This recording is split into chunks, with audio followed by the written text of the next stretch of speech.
দুপুর বন্ধুরা, দেখো আজকের মেনুটা কী কী করলাম। দেখো ভাত করেছি,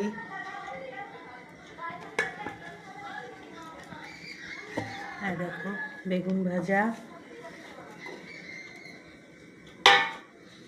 দেখো আর কি করেছি লাউ দিয়ে মসুর ডাল ধনেপাতা দিয়ে করেছি। দেখো পালং শাক, বেগুন, আলু, শিম, বড়ি দিয়ে পালং শাকের তরকারি।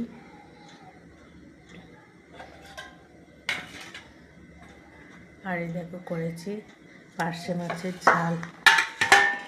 দেখো তোমরাই বলো কেমন হয়েছে।